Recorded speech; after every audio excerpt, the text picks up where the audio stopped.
Добрый день, мои хорошие! Вы на канале Светланы Лосевой, и это канал о вязании.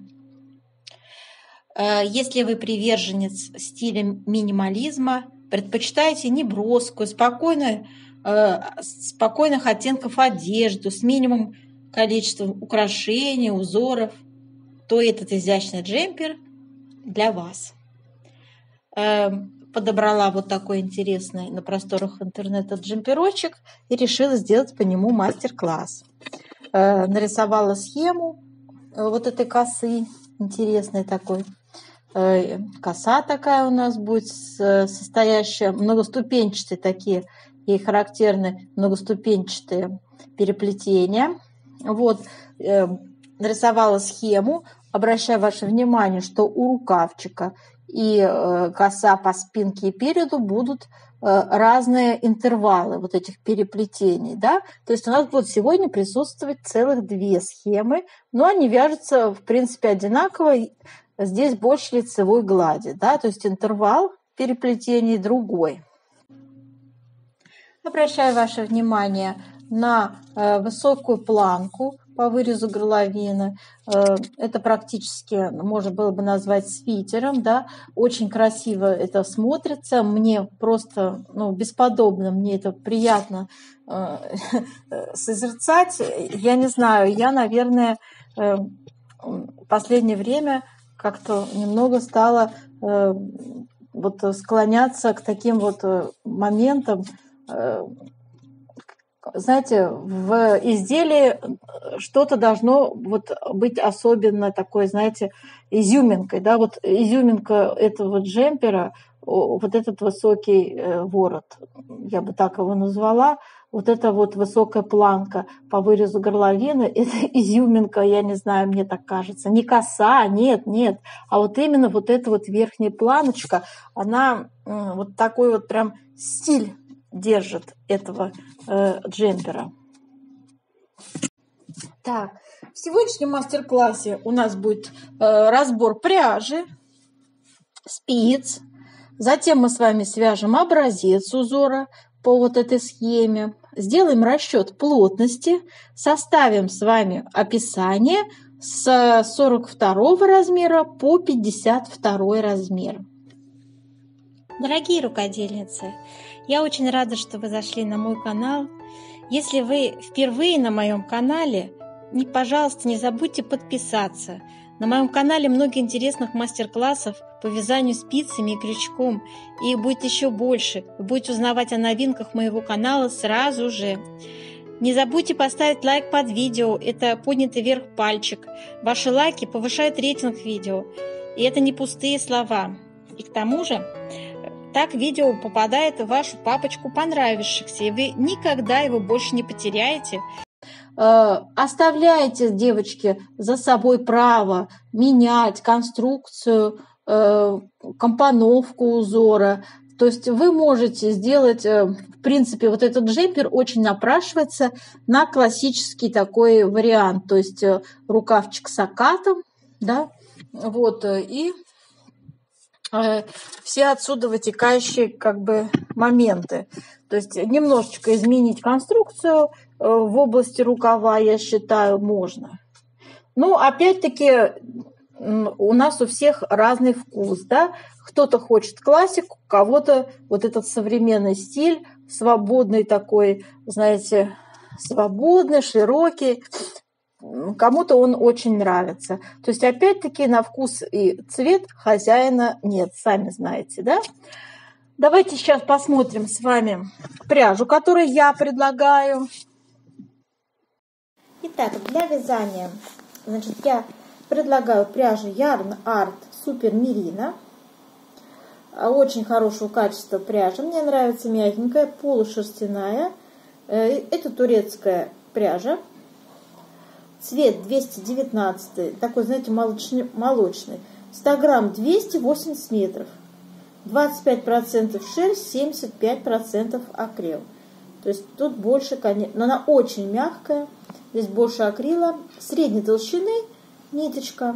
Мне очень приятно было из нее вязать. Она объемная. Такая, знаете, приятная объемная ниточка. Спицы используем 4. И вот что у нас с вами получилось. Смотрите, вот такой узорчик получается. Вот такая косица у нас, коса интересная такая, довольно-таки изящная коса. Несложно вяжется, перекрещивания у нас здесь с вами идут на 4 петлях, то вправо, то влево идут перекрещивания. Вот. В общем, и толщина такая получается довольно приятная. То есть можно под верхнюю одежду спокойно одевать. Не толстая, не тонкая. Такая хорошая. Под свитер, знаете, я прежде чем вам что-то предложить, я проанализировала и другие пряжи. Это уже третья моя попытка была связать узор. Одну пряжу я взяла совсем тонкую. Ну, как тонкую? Ну, тоньше, чем вот это, да? Тоньше, чем вот это. Вот. И связала кусочек узора и поняла, что, ну, нет. Вы знаете, для косы нужно что-то по объемнее, посолиднее, да? Вот. Поэтому я потом взяла вот такую. Видите, она белоснежная. Ничто, девочки, не мешает вам вместо молочной выбрать любой другой цвет. Как в оригинале, такой вот белоснежный, да, цвет. Ничто не мешает вам заказать. Они будут одинаково смотреться. Просто, ну, как бы, знаете, своя прелесть есть в молочном цвете, в таком, как бы. В общем, это все на любителя, да. Смотрите, а вот кипельно-белый цвет у меня пряжа. Вот так выглядит узор. Тут, правда, я не распаривала его, но тоже хорошо смотрится. Она потоньше. Сейчас я вам покажу. Представляете, это тоже Ярн-Арт Супер Мерино, но какая-то другая серия. Я не поняла, как так получилось. Цвет тоже 208, но 100 грамм 300 метров. Видите? И состав даже такой же. 25% и 75%. Видно, какая-то старая партия, честно скажу. Вот одно и то же, но, видите, здесь вот такой метраж, она потолще немножечко. Хотя я вязала тоже из 4, вот этот вот образец. И он потоньше, немножечко потоньше. Вот для сравнения вам прикладываю, вот одинаково смотрится белоснежный и молочный цвет, да. Тут вот она тоже, ну, нормальная, хорошая пряжа, то же самое, в принципе, только белоснежный показываю вам. Плотность у них будет одинаковая. Плотность мы с вами рассчитали. Если не отпаривать, будет вот так все выглядеть пышненько. Если отпаривать, вот так плоско будет выглядеть. Так, девочки, запутала я вас. В общем, берите толщину, похожую, любую пряжу берите, ну, с похожим метражом, да, и у вас все получится. И самое важное, спица 4, чтобы была. То есть выбор пряжи оставляйте за собой. Вот я вам порекомендовала вот эту пряжу, мне она нравится.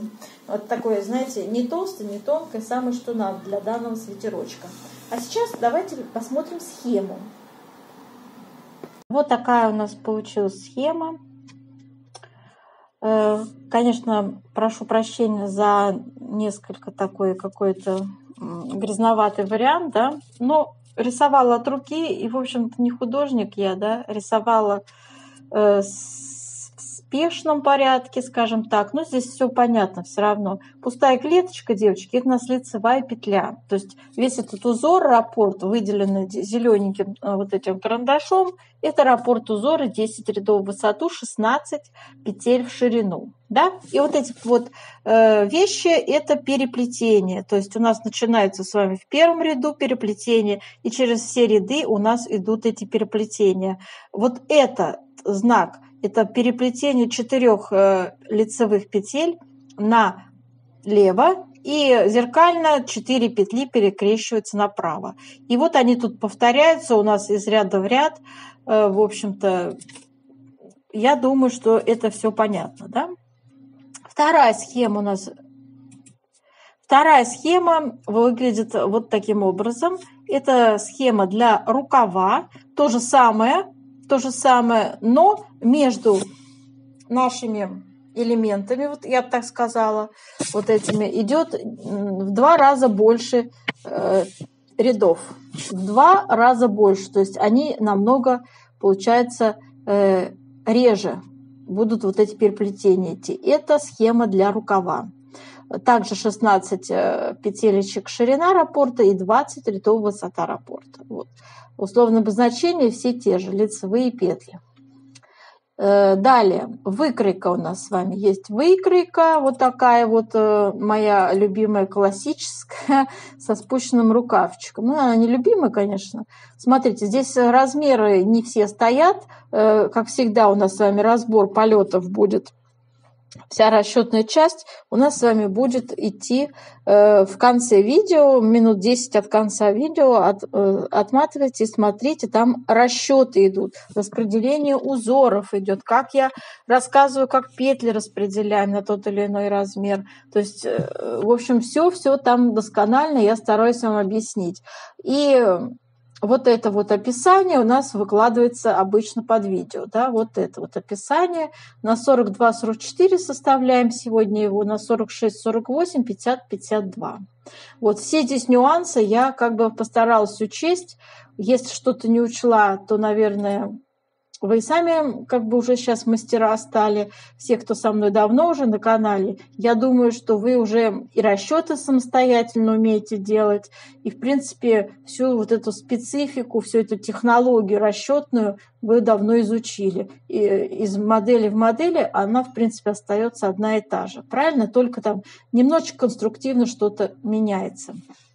Так, ну а сейчас, девочки, давайте приступим с вами к вязанию образца. Еще раз повторю, это описание под видео выложено в виде текстового вот этого варианта. Так, вязать мы будем с вами образец на 34 петлях. Я набрала 34 петли. Но мне необходима изнаночная гладь с двух сторон для того, чтобы я смогла расчет плотности сделать. Вы видели, у нас очень много изнаночной глади, да, там присутствует, помимо косы. У косы и изнаночной глади разная будет плотность. Мы будем считать среднюю, поэтому, смотрите, коса занимает 16 петель, изнаночной гладь я тоже взяла по 8 петель справа и слева. Начинаем вязать с вами первый ряд. Так, значит, как я уже сказала, кромочная и 8 изнаночных у нас вяжется. Сама коса занимает 16 петель. Приступаем к вязанию первого ряда косы. 10 лицевых. 1, 2, 3, 4, 5, 6, 7, 8, 9, 10. Затем 4 петли перекрещиваем налево. Для этого я снимаю 4 петли на правую спицу. Первые 2 петли у меня будут перед работой. Следующие 2 петли я высвобождаю. Вот смотрите, первые 2 петли у меня на левой спице оказываются, а вот эту правую я вынула, видите, вытягиваю. И теперь вот таким образом аккуратно возвращаю на левую спицу. Ну а теперь они у меня уже первые. И далее все 4 провязываю лицевыми. И еще осталось 2 лицевые. Все, первый ряд. И дальше опять 8 изнаночных для расчета плотности. Вяжем. Так, кромочно вяжем изнаночной. И все четные ряды вяжем, как смотрят петли. Третий ряд. Опять идут 8 изнаночных.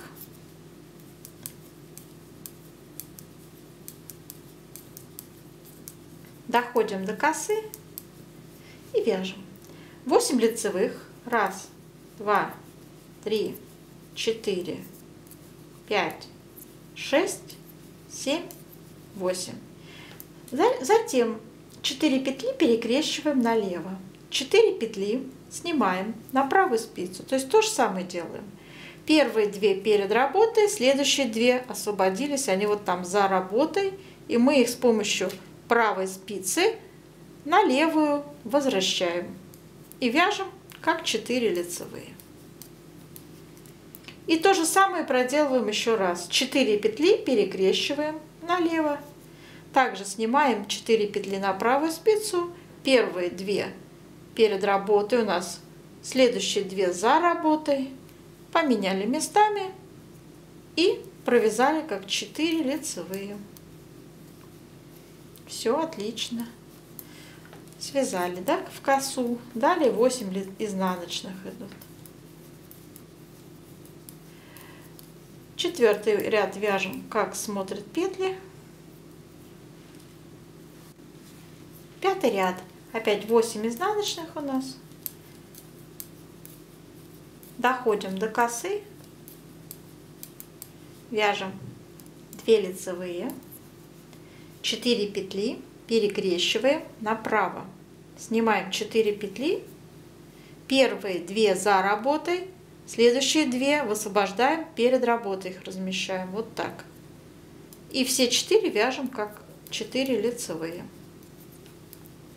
Затем идут 4 лицевые. 1, 2, 3, 4. И на 4 петли перекрещиваем теперь налево. Сняли 4 петли, первые 2 перед работой, следующие за работой 2. Поменяли их местами и все 4 провязали лицевыми. Остались еще 2 лицевые. Все в косе связали. И 8 изнаночных остается у нас. Вяжем самостоятельно. 6 ряд у нас как смотрят петли. 7 ряд.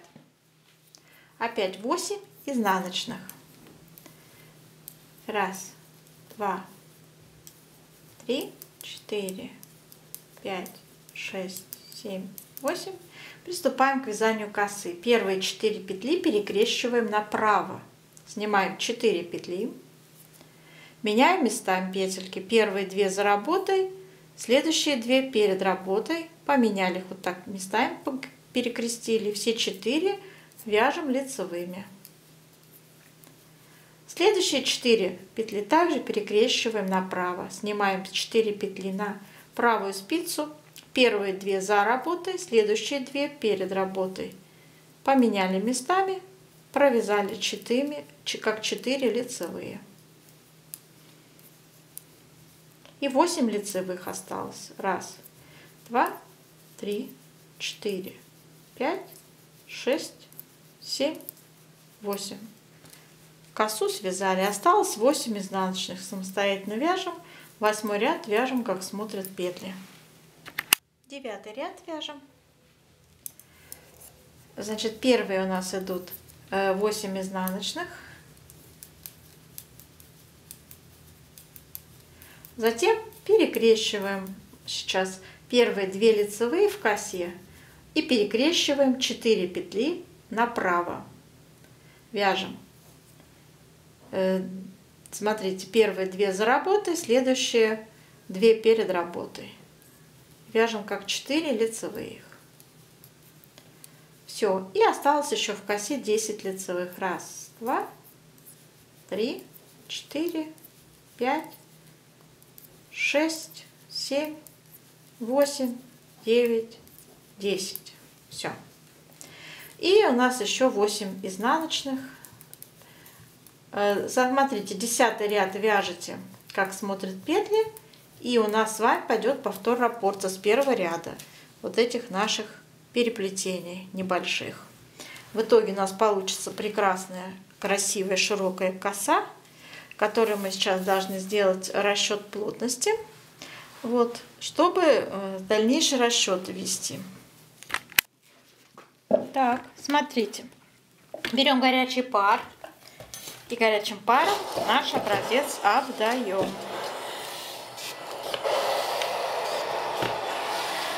Обдаем. Но не утюжим, девочки, не надо утюжить. Это разные понятия. Так, и далее мы вот так все тянем. Тянем по горизонтали, по вертикали. Очень красиво все вытягиваем. Все повытягивали, оставили сохнуть. А вот эту нашу красоту. И сейчас будем измерять с вами ширину, высоту нашего образца. Значит так, я измеряю сейчас вначале ширину. У меня сейчас здесь 17 сантиметров ширина. Набирали 34 петли. Ну мы устно посчитаем. 34 разделим на 17, получится 2 петли в 1 сантиметре. Давайте запишем. Это плотность по горизонтали получилась. в 1 сантиметре 2 петли. По вертикали делаем. Смотрите, берем, значит, наш образец выкладываем, да, и вот так по вертикали тоже длину образца измеряем. Получается 15 сантиметров. Сейчас я рассчитаю, сколько у меня тут рядов связано. Смотрите, значит, посчитала я, получилось 32 ряда, и мы делим на 15 сантиметров. Получается вот такая плотность, 2,1. Запишем, что в 1 сантиметре у нас с вами по вертикали 2,1 ряда умещается. Теперь смотрим выкройку, чтобы сделать расчеты. Теперь обращаю ваше внимание на схему, которая вот эта верхняя у нас, для рукавов она. Это такая же схема, что мы сейчас с вами вязали, вот эту вот схему мы вязали, да, 10 рядов в высоту. Этот раппорт составляет 20 рядов в высоту, он точно такой же, то есть вот эти переплетения, они друг за другом идут также, но между раппортами идет не 10 рядов, а получается, то есть вот между вот этими я считаю повтором, вот от этой черточки у меня идет до этого вот места, у меня идет уже 20 рядов. Вот здесь шло 10 рядов, а здесь 20 рядов. То есть увеличиваем его, как бы расширяем этот узор ровно в 2 раза. Это видно по раппорту, понимаете? Вот эта схема. Это то же самое, но я вам уже объяснила. Лицевой гладь здесь вот так расширяется по вертикали. Итак, вот такой выкройку я предлагаю использовать со спущенным рукавчиком. Но, девочки, сразу оговариваюсь, эта модель будет хороша также и с рукавом саккато. То есть прямо такая классика-классика. Будет тоже очень уместно, приятно выглядеть. Но поскольку у нас модель, мы придерживаемся оригинала, да, максимально, насколько это возможно, поэтому я делаю мастер-класс по спущенному рукавчику. Вот, значит, смотрите, рассматриваем сегодня размеры с вами 42, 44, 46, 48, 50, 52. И сразу начинаем с петельного нашего расчета. Смотрите, для размера 42-44 я беру 48 сантиметров ширину спинки и полочки. О, Господи, полочки. Спинка и переда. Вот. Затем, как считала, 48 умножил на нашу плотность, которую мы с вами посчитали. Средняя плотность у нас в 1 сантиметре 2 петли, да? Второй размер 106 петель у меня. Также 106 делим на 2, то есть это получается 53 сантиметра. Это размер 46-48. И 116 петель также делим на 2, 58 сантиметров. Это размер 50-52. Вот. И как распределяем петельки? Тоже самый интересный момент. Я нарисовала уже схематично. Значит, смотрите, у нас изнаночная гладь используется и узор с косой. Коса занимает 16 петель. Вот я написала 16К, 16К. В центре у нас идут с вами изнаночная гладь, и по краям тоже идет изнаночная гладь. И 2 вот эти косы. Конечно же, вы вправе изменить порядок. Вы можете еще одну косу в центре вставить, будет неплохо смотреться. Но мы будем с вами вязать как в оригинале, да, и приблизительное количество петель у меня распределилось таким образом. Значит, 30 петель на первый размер, 34 изнаночные на второй, 36 на третий размер. По центру будут располагаться. От них симметрично, зеркально по 16 петель косы идут. И крайне правый, крайне левый, тоже изнаночная гладь. Первый размер 16, второй 19, третий 23 петли изнаночные, ну и, соответственно, кромочные. Вот таким образом у меня получился расклад петель попетельно. Конечно же, вы можете поменять здесь все Кто-то, может быть, захочет, чтобы косы были поближе друг к другу, да. Но я не думаю, что нужно их расставлять подальше. Мне кажется, вот это вот самый такой оптимальный вариант. Он, в принципе, получается, особенно на первом размере, это хорошо заметно. Это, ну, практически вот эта центральная часть изнаночная, это все равно, что две вот эти вот ну, правые и левые стороны, да, крайне правые, изнаночные. То есть по расстоянию это будет приблизительно одинаково. Давайте посмотрим на вырез горловины и сколько на плечи идет петель. Значит, смотрите, на вырез горловины я посмотрела внимательно на картинку, поняла, что там у нас высокая планка. Вот, и, в общем, там все будет хорошо смотреться, если мы сделаем побольше вырез горловины, пошире вот здесь, да. Именно так у модели тут широко довольно-таки такое расстояние, то есть она такая глубокая получается, широкая. Вырез горловины. Поэтому я взяла 42 петли, 44 и 46, в зависимости от размера. Если вы все это поделите на 2, то вы поймете, что это у нас получается 42 на 2. Это 21 сантиметр ширина. Ну и, соответственно, 22 и 23, да, сантиметра ширина. Вот. Затем, смотрите, на плечи у нас идет все, что осталось. И получилось это 27, 31, 35 петель. Ничто не мешает нам, девочки, сделать квадратную пройму. Сейчас такой вариант тоже приемлемый, да. То есть здесь закрывайте одним махом. Предположим, она обычно не глубокая, там 3,5 сантиметра, да. Закрывайте одним махом 3,5, ну 7 петель. 7 петель получается, если по нашей плотности судить. Вот. И здесь у вас все хорошо впишется, не переживайте, что тут никакого ката нет. Хорошо впишется. Давайте перейдем к рукавам. У рукава. У рукавчика у нас так же, как у спинки и переда, идет планка по низу. Здесь вот на выкройке я хорошо это написала. Почему не заострила внимание? У нас будет описание под видео выложено. Там все последовательно разложено по полочкам. Сколько петель в начале набрать, сколько там т-т-т. Сразу говорю, когда набираете на резинку, здесь будет на 10 петель меньше у меня в описании. Вот. И затем в последнем изнаночном ряду планки у вас будет прибавка идти, и вот это количество петель, с этим количеством петель вы уже выходите на узор. Понятно, да? То есть здесь уже на 10 петель планка. Здесь у нас то же самое, только на 8 петель уже. И также только планка тоже я сделала побольше. Я посмотрела, у рукавчика она намного больше, чем у спинки переда высоту. То есть я сделала 10 сантиметров. И вот вы в последнем изнаночном ряду прибавили 8 петель равномерно. Получилось 52, 54, 56. С этим количеством петель выходим на узор. Вот что получается. Смотрите, у меня получилось, значит, по центру идет коса. Но коса не та, которую мы вязали с вами в спинке переда, она изменена, она вытянутая в ширину, в длину. То есть здесь больше изнаночных петель идет. Раппорт увеличен ровно в 2 раза.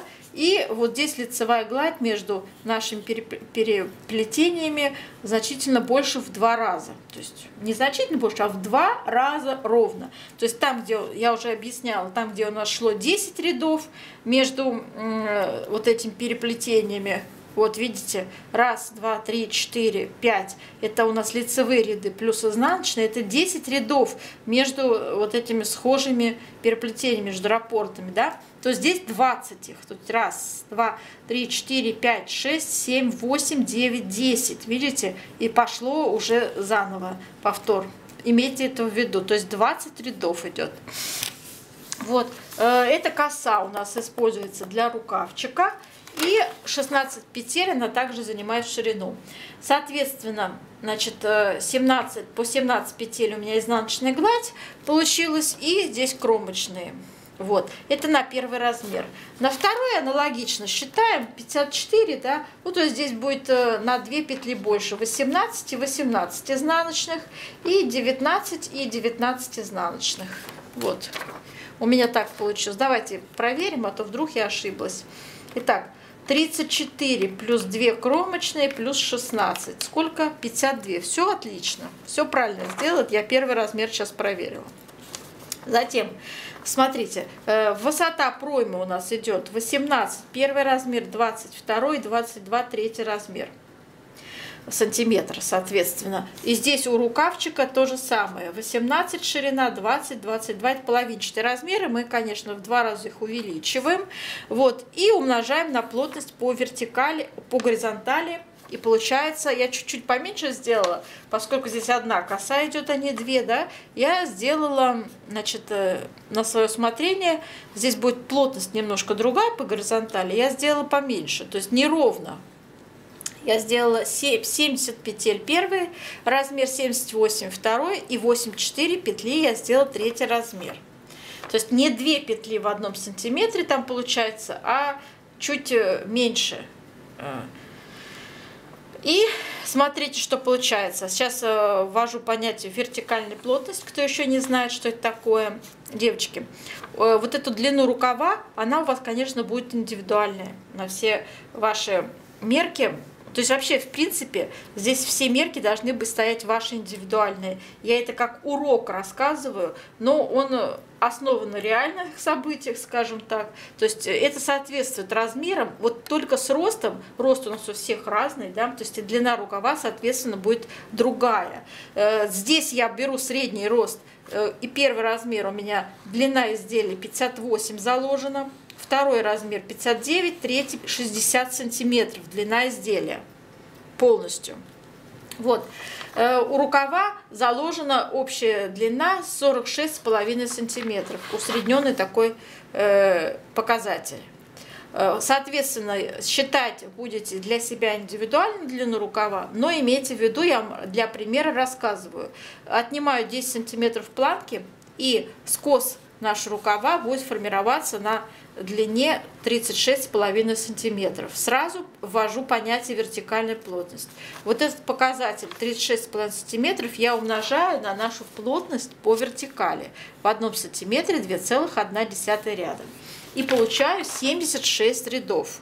Вязать надо рядами руководствуясь, а не сантиметрами. Почему?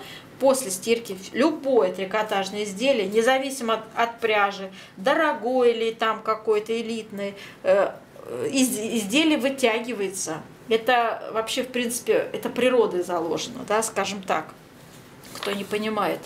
Вот, это физическая величина, которая вытягивается. Она вытягивается и, в общем, становится очень длинной. Чтобы вот этой негативной, так сказать, моменты исключить, мы будем заранее вязать образец, да, мы будем его тянуть, затем он у нас будет сохнуть, приходить в то состояние, в котором потом будет уже ваше готовое изделие выглядеть, собственно говоря, после стирки. Да?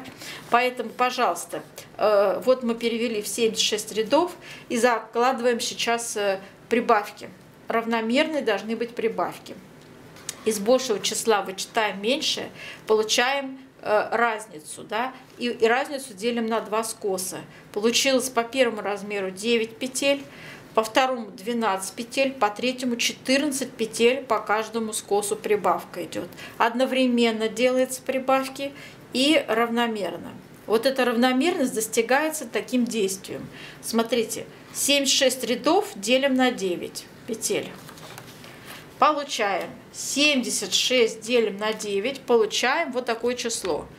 То есть будете делать прибавку в каждом 8 ряду. Не переживайте, если у вас там чуть больше останется. Ничего страшного, провяжете как есть петли, да?